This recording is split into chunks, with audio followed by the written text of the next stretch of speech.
عليكم ورحمة الله وبركاته. إن الحمد لله نحمده ونستعينه ونستغفره ونعوذ بالله من شرور أنفسنا ومن سيئات أعمالنا. من يهده الله فلا مضل له ومن يضلل فلا هادي له. أشهد أن لا إله إلا الله وأشهد أن محمدا عبده ورسوله. اللهم صل وسلم وبارك على محمد وعلى آله وأصحابه وأحينا اللهم على سنتي وأمتنا على ملتي وبعد. يا أيها الذين آمنوا اتقوا الله وقولوا قولا سديدا يصلح لكم أعمالكم ويغفر لكم ذنوبكم ومن يطع الله ورسوله فقد فاز فوزا عظيما. وقال أيضا يا أيها الناس اتقوا ربكم الذي خلقكم من نفس واحدة وخلق منها زوجها وبث منهما رجالا كثيرا ونساء واتقوا الله الذي تساءلون به والأرحام إن الله كان عليكم رقيبا. Nabi pendobrak kedoliman, penantang kemusyrikan hingga akhir zaman. Pada momentum yang baik ini, saya akan menyampaikan materi tentang pentingnya menjaga para generasi muda atau generasi milenial yang merupakan penerus tongkat stafet peradaban dunia ini. Menjaga di sini bukan hanya berarti menjaga dari sisi jasmani, tetapi juga dari sisi rohani, yakni menjaga karakter, kepribadian dan kesolehan mereka. Hal ini sangat penting karena di era perkembangan teknologi yang sangat cepat saat ini, hal-hal yang bisa mempengaruhi karakter generasi muda juga sangat cepat menyebar seperti virus yang tak tampak oleh mata. Kualitas generasi muda saat ini adalah peradaban di masa depan. Jika generasi muda saat ini baik, maka baik juga peradaban esok. Sebaliknya, rusaknya para generasi muda adalah pertanda rusaknya peradaban kelak.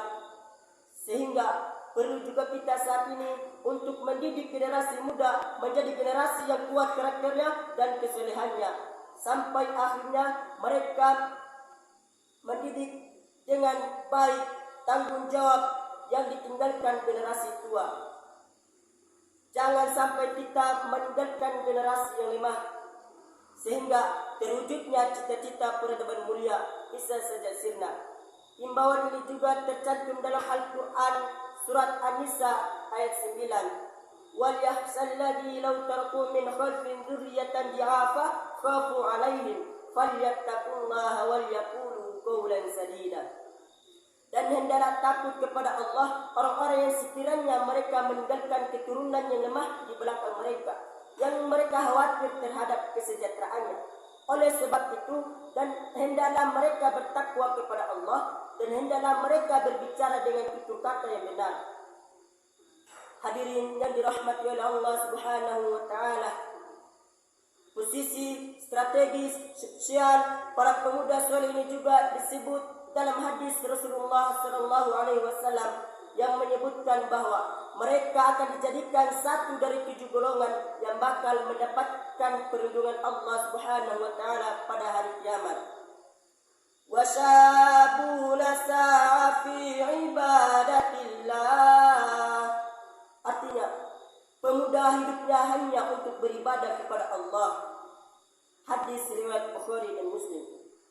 Hadis ini memang sangat relevan dengan posisi pemuda yang memang berada pada fase yang berat dalam kehidupan. Masa muda adalah masa yang ketika semangat dan tenaga berada pada posisi yang prima. Saat itulah mereka dihadapkan pada banyak tantangan, godaan, dan nafsu untuk melakukan kemaksiatan yang sewaktu-waktu bisa menghantarkan mereka pada posisi salah jalan. Terlebih di era digital, semuanya bisa diakses tanpa batas waktu dan tempat. Pemuda harus berhati-hati dalam melangkah. Salah dalam mengkonsumsi informasi bisa menghantarkan pada jurang kegelapan di tengah gemilang perkembangan teknologi dunia.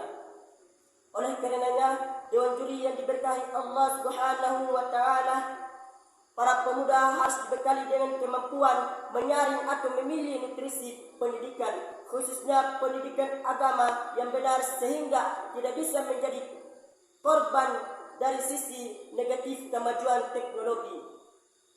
Pemuda juga harus menjadi pelaku, bukan objek yang terombang-ambing oleh perubahan zaman. Para pemuda harus menyadari bahwa hidupnya bukan hanya di dunia maya, mendekatkan yang jauh dan menjauhkan yang dekat di sampingnya.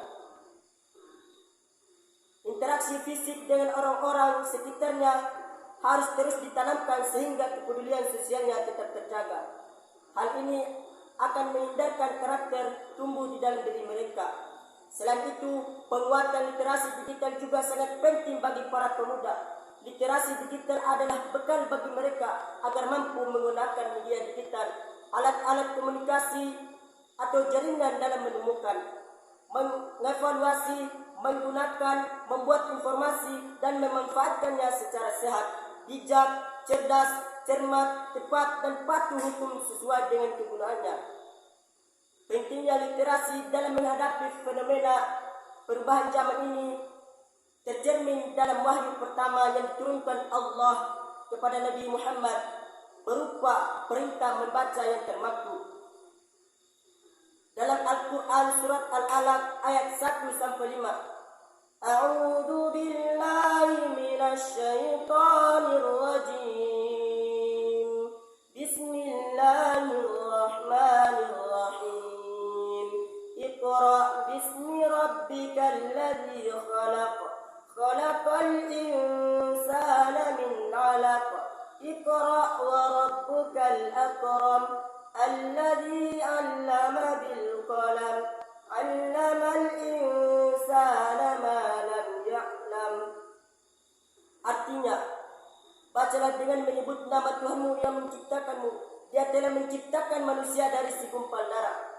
Bacalah, dan Tuhanmu yang Maha Pemurah yang menciptakan manusia dari perantara kolam, dan Dia telah mengajar kepada manusia apa yang tidak diketahuinya. Ma'asyiral muslimin rahimakumullah, perlu disadari bahwa membaca di sini bukan hanya membaca secara tekstual, yakni mencari informasi, mengeja huruf, kata, kalimat hingga paragraf. Membaca di sini juga bermakna kontekstual, membaca situasi dan kondisi lingkungan serta perkembangan zaman ini di era digital saat ini. Zaman ketika informasi beredar pada dunia maya sudah overload berlebihan, perlu disikapi dengan kemampuan membaca dengan cerdas dengan bekal literasi digital atau kecekapan digital. Kecekapan dalam menerima atau memproduksi informasi merupakan tanggung jawab pemuda sekaligus orang tua secara bersama-sama. Semoga kita bisa memanfaatkan dan memaksimalkan hal positif dari perkembangan zaman ini. Sekaligus kita bisa menyebut dan menghindari dampak negatif dari era digital ini. Amin ya rabbal alamin. Sekian dari saya. Wassalamualaikum warahmatullahi wabarakatuh.